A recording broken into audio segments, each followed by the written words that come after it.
He's John Timpane. And he's Don Rooney. And this is The Musical Innertube. Now, you may ask, why is this podcast called The Musical Innertube? And we may reply, because that's its name, of course. Now, how did this podcast get that name? Back in college, we hosted a radio show. Once, we tried to introduce a soothing musical interlude. Instead, we messed up and wound up introducing a soothing musical innertube, and the name stuck. So here we are, hundreds of years later, still talking to interesting people about their interesting lives. Difference makers who really make a difference.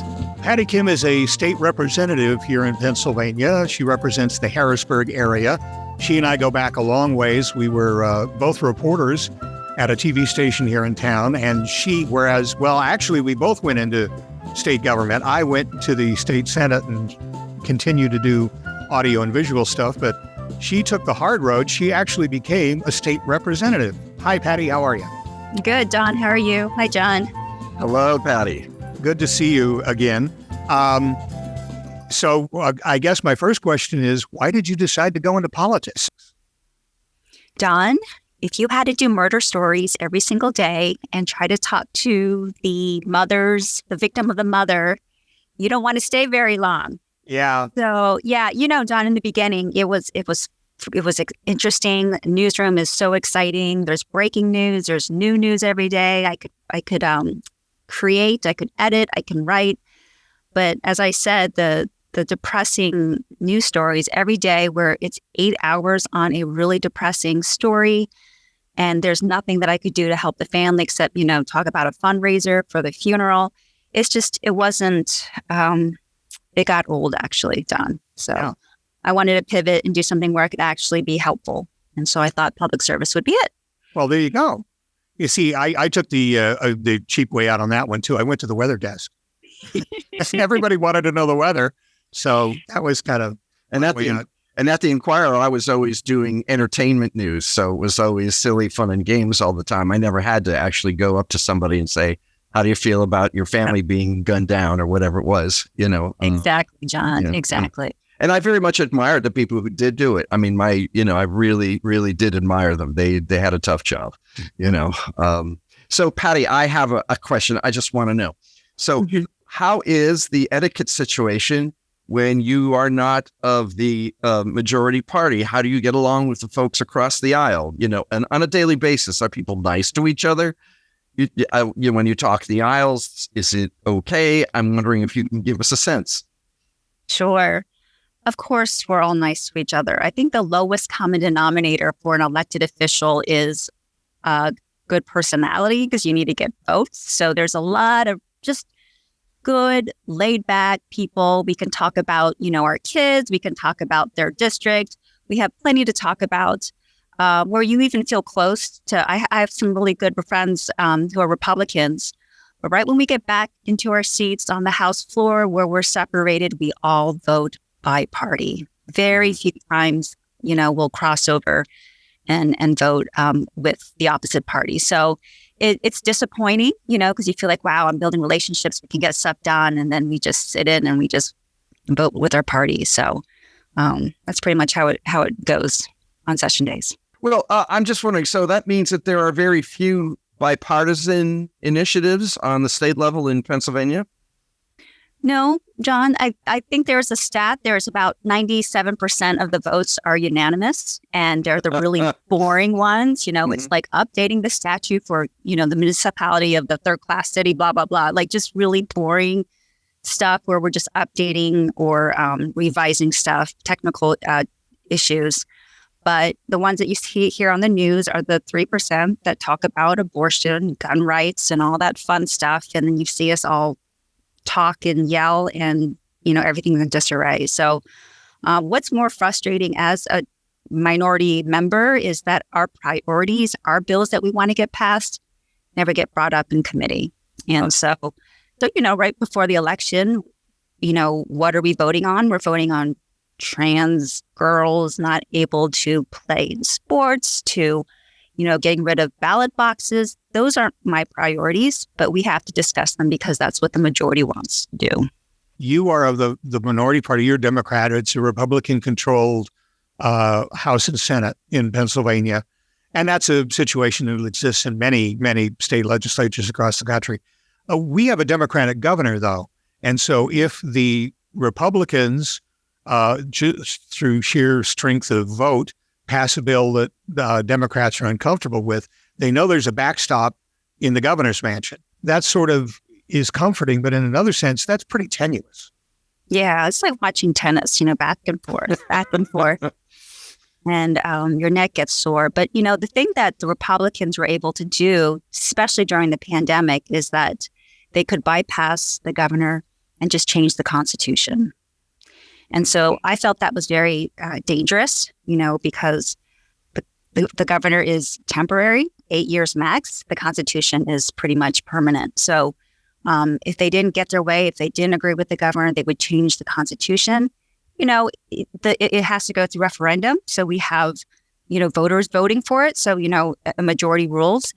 But I just think that's not the way to govern, is to change your Constitution. So dangerous. I thought it was very dangerous. What's so interesting, one of the many things that's so interesting about the Commonwealth is that the political cultures of so many of the large cities are so different from the political cultures of other regions, right? In throughout the Commonwealth, we are diverse, and there's Alabama in the middle, as the old joke goes. And I'm sure when you go to talk to your constituents, you must hear some interesting things that they say about the state legislatures. So, John, I'm going to annoy you because I do this with my husband. I like to answer questions that I think are interesting. So I'm going to just pivot real quick and say that as I was exploring a run for lieutenant governor, I got to cross and crisscross the Commonwealth. And as you had mentioned, and you were so right, we are so diverse. Where I was in Schuylkill County, where I learned quickly that you had to hold a beer in your hand in any kind of event, even if it was like 11 o'clock in the morning. Right. You hold a beer.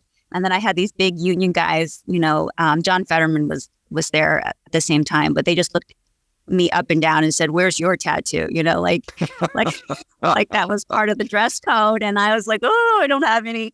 And then, other parts are just so progressive, in your area. In the Southeast Pennsylvania. And it is just so hard. Oh, and then in the Western counties, like the Democrats there are just so lonely, just like, oh my God, nobody gives us attention and we need a little bit of love. And so trying to get everyone on the same page, because I'm a Democrat on the same page, is incredibly difficult. But it is very interesting. So my central PA area is, it's more progressive, but you step out into Cumberland County out by the farms and then it's, deep red. So I think we are turning blue slowly, but we still have pockets of conservatism. And I am trying to be respectful of everybody's.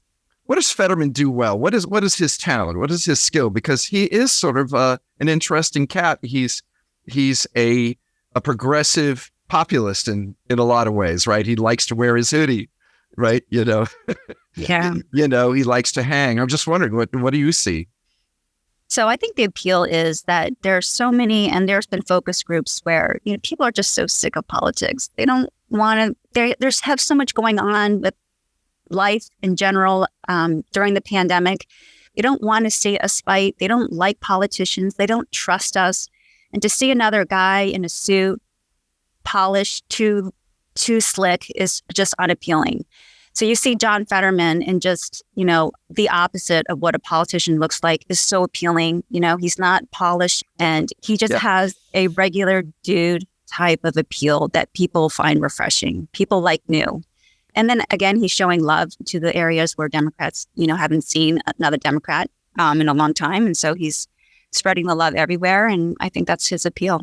Let me ask you about the two things that seem to be in conflict, and they may be in conflict in your brain all the time, I'm not sure. But you entered politics to make a difference, to try to help people. Like you said, you couldn't do it as a reporter, but as a politician, as a lawmaker, there's a possibility that you could make things right for people. And yet you do work into a circumstance where tough issues are not tackled on the floor of the House. A lot of bills that would do the sort of things that you want to do aren't passed. How do you deal with that? Is that just too frustrating for you? In the beginning, I would say to myself as a freshman, I can't believe I'm here. And then 10 years later, it's like, why am I still here? Because, I think a lot of people know that I'm the author or the sponsor of the minimum wage bill for my caucus. And I just introduced it, sits in committee, doesn't do anything. I have to reintroduce it. I've reintroduced it 5 times now. And never once have we had an up or down vote on it. So it is maddening, Don. It is frustrating. So I cannot expect to pass things legislatively, but my constituent work is strong. That is my meat and potatoes. That's where I can make a difference. And I have been able to build trust because, we politicians don't have a lot, people don't really trust us, but I've worked really hard to have that one-on-one that I'm here, I'm listening, I care, where I sometimes feel like, instead of State Representative Patty Kim, it's like, and Patty, like call Patty. Patty to know this. Patty will know how to do this. You have plumbing issues, call Patty's office. And it's a lot of work, but it's still a huge honor for me for people to come and see if we can point them in the right direction. So that's what keeps me going, Don, and that's where I feel satisfied personally. Okay, so if you're not able to pass massive legislation to get everybody's minimum wage up or anything like that, you're still able to deliver on things like getting them a driver's license or getting them help in a particular situation where they need help getting maybe a professional license or something like that. Absolutely. And then I'd go one step further in making sure they stay in their homes and not get evicted, Don. We have those, we have some deep pockets of poverty in my district. So from saving them from getting kicked out to just social capital. When you're poor, you don't know people of influence and in powerful positions. And I feel like I can be helpful in that way. Patty, I'm wondering, that is always, first of all, thank you for talking about constituent service. I just want to say that most of the politicians I've had the pleasure to know very well, they all talk about their love of constituent service. And it's really, in some ways, at the heart of what they do. It's most of what they do, either directly or through their staffs, trying to help people out with stuff where influence can help. I'm wondering, it's going to be silly season, isn't it? I mean, you're going to be running. It already is. It already is. Talking about. Do you have some plans? Are you going to go on a vacation after election day? I'm just wondering if you're looking forward to it slowing down a little bit, because it's already around here. It's already, people are sprinting. So, John, because I started out as a news reporter, all we talked about in the newsroom is about the viewers. And that's our mantra. What are the viewers thinking about? We're going to report. And now I've learned as I transferred into politics, it's what the voters are thinking about. And the voters could care less if I'm burnt out or not. So they could care less that I'm struggling. This is an honor. This is a privilege to be in this seat. Nobody cares. So, I'm going to take a break. No, not a lot of downtime. Maybe a week here or there, but it's, go. We'll return to our talk with Patty Kim in just a moment. But first, this soothing musical interlude.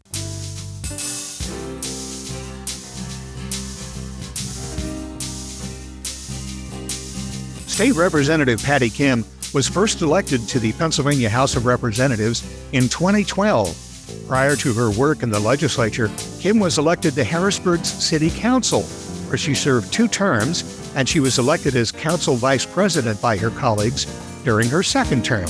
A 1995 graduate of Boston College, Patty is married to John Sider, and together they have 2 children, Brielle and Ryan. And now, back to the musical Innertube.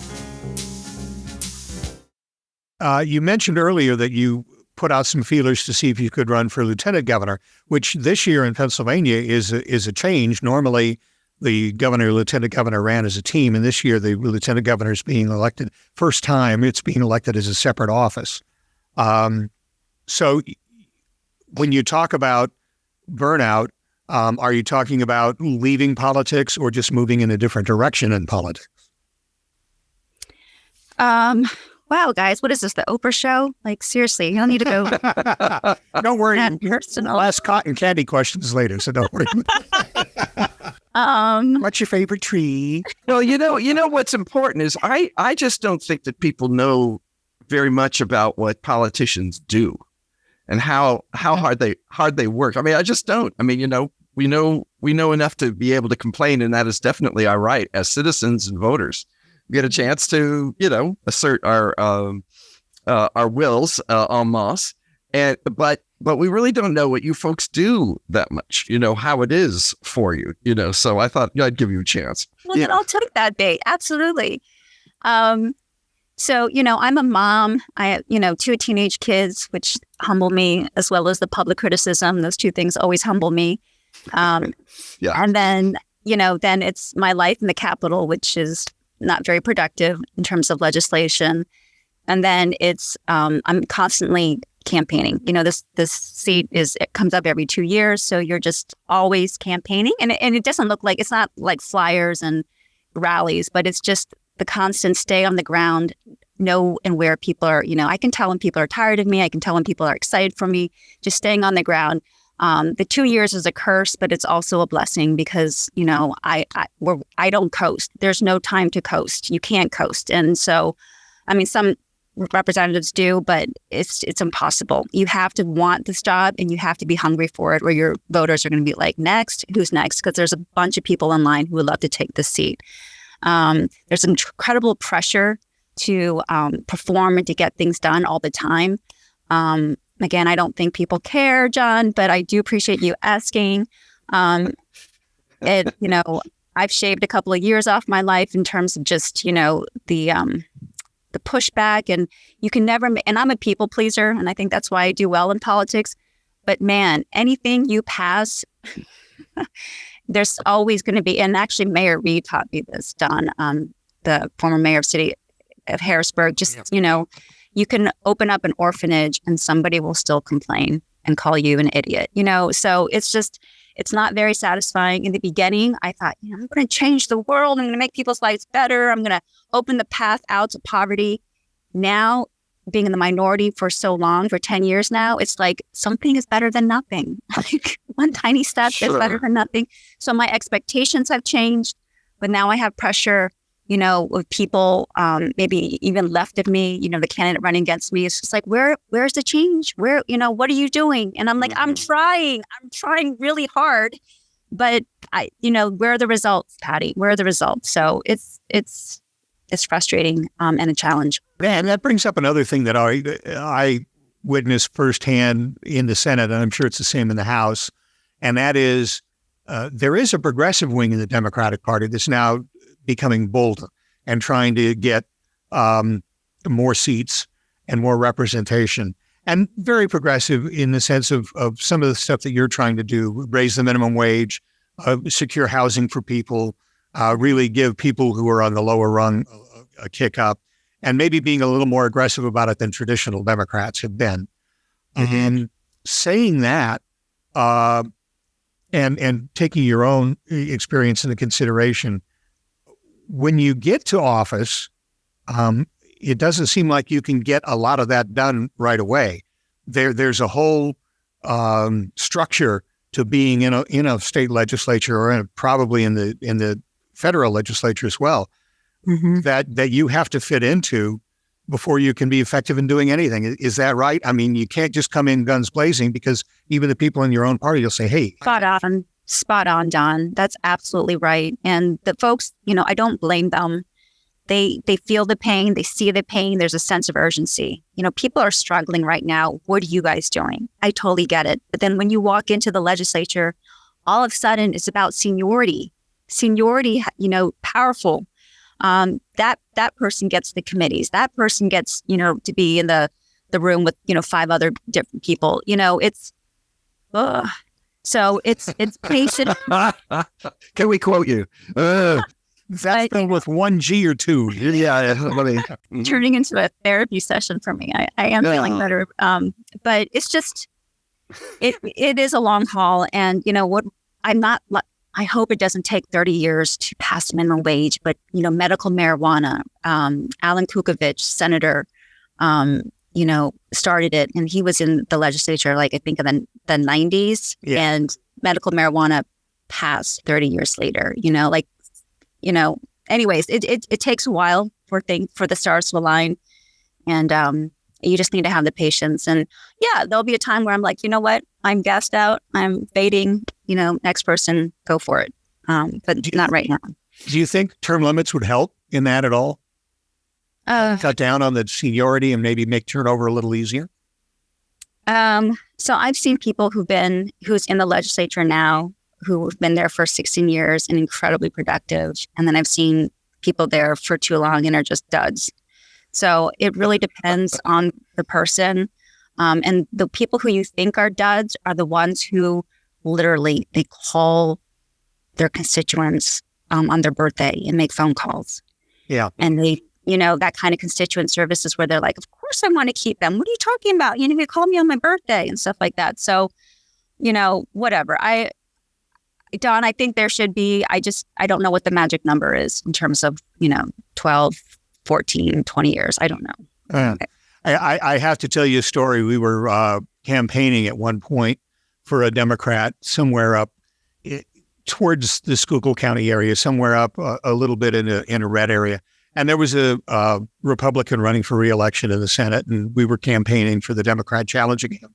And we went out and did the door knocking and the flyer handing out and that sort of thing. And we all met at a restaurant for lunch after a morning session of running all over the district. And we were having lunch, and some ladies were having lunch next to us in this small diner. And they leaned over to one of my bosses who sat at the table with us and said, "Oh, I noticed that, you have this whole group of people. What are you?" Thinking maybe we're well, I think we were a little older for high school, so maybe it was a college thing. Anyway, he said, "Oh, we're working on behalf of, so-and-so who would like to be the next senator here." And the lady turned to the other people at the table, and one of the other ladies said, "Oh, he's running against Senator Jones. You remember Senator Jones? He's the one that brought us that big check for the community center last week." And my boss turned to me and said, "That's it. That's why running against an incumbent is so hard. The incumbent can bring in the check, and, everybody says, oh, he's bringing money to the district and helping out and all that sort of thing." So that's another problem in running against an incumbent or an incumbent leaving, is that they have, you're right, not only a personal contact with the people in a district, but also a monetary, funding arm of that. I picked up on something you were talking about earlier about the access of people who are poorer to the kinds of services that some of us take for granted, the kinds of political and constituent service. Do you see ways, and I know that you work person by person and you try to be as much use as you can, as you were saying, is there a way that we could change the way politics works so those folks can get access? What are your thoughts on that? Oh, I like that question. So one quick story, I was looking for a provider, a doctor's office that took Medicaid, and the woman who answered the phone, oh my gosh, the lack of customer service of, I'm thinking this woman's thinking that I'm a single Black mother, and was just incredibly rude to me. Like I was an idiot, and so I think that is actually the norm for a lot of people who try to get these services or just try to navigate through the state system and just, one voicemail after the other. Like it's so complicated and so unapproachable. What do you call it? Inaccessible. And that needs to change. And that's why people are so frustrated with us. We pay all these taxes and where does it go? And I get it. So if we can streamline, oh my goodness, the unemployment compensation, the UC issue during the pandemic, people crying on the phone, like, I can't get my check. I'm losing my car. That has to be a huge learning moment for us, that we have to invest in this type of systems and technology. It's not sexy. Nobody can see it. It's not a new building. It's, an internal system, but it would better serve our constituents, which we need badly. And just to have, that mindset that we're in service. We're not here to have a state job, a cushy state job. And I don't think a lot of people feel that way, but I hire the people who have big hearts, and that keeps my office running because they have that satisfaction that I was looking for to serve people. And that makes a huge difference. They don't have to have the best resume, but man, if they have a big heart and they want to serve, it goes a very, very long way. Beautiful. Yeah. And again, it's really too bad that some of those services have to go through legislation. I'm thinking about unemployment compensation in particular, because you'll have people in the legislature who have a mindset that everybody who is going to file for unemployment is a deadbeat. Exactly. And they're going to waste that money. Whereas most of the people their job ran out for whatever reason, and they need to survive. I guess there's just no way to divorce the two, is there, to make a money or funding available to people who really need it without necessarily having to go through the philosophical problems that a legislature presents. Absolutely, Don. That's a problem. You can trust people with their money. I can go as far as say their bodies, or people are losers and we don't trust them and we need to make the decision for them. And so ideologically, I think that's a problem. And then even with the systems, let's have either a government that works or let's shrink government and make it smaller. And so that's why I sigh, because we're just constantly going back and forth on these issues like that. Mm-hmm. Yeah. That's another one I want spelling of. Is there 3 I's in IE or? Patty, it's been great talking to you. Yes. Let's sort of try to end it on a good positive note. You are running for re-election. You want to put in another term. Are you optimistic that at some point the legislature will respond to the needs of the many? Absolutely. Absolutely. And I think with it's subjective, but I think the lines are fair in terms of after redistricting. And I think if we have like a 100 Democrats versus 100 Republicans, we can actually start to negotiate versus having one party, almost a supermajority saying this is what we're going to do. And I think it's very dangerous when one party has too much power because they end up fighting within each other. I've seen it, and it's not pretty, where they can't get anything done because now there's factions between the supermajority. So I just want it to be fair, even. Let's negotiate, meet in the middle, and get something, hopefully more than just a little, something done that we can deliver to the people because they're waiting. They're hungry for it. They're struggling. So that's why I'm running for another term. I have the skills now. I know what to expect. I have the patience to keep going, and I'm excited. Hopefully things will work out. Lovely. Thank you so much, Patty. It's good to have you on our show. Thanks for having me. This was fun. And thank you for listening to the Musical Innertube. Our lovely little podcast is available everywhere good podcasts are found.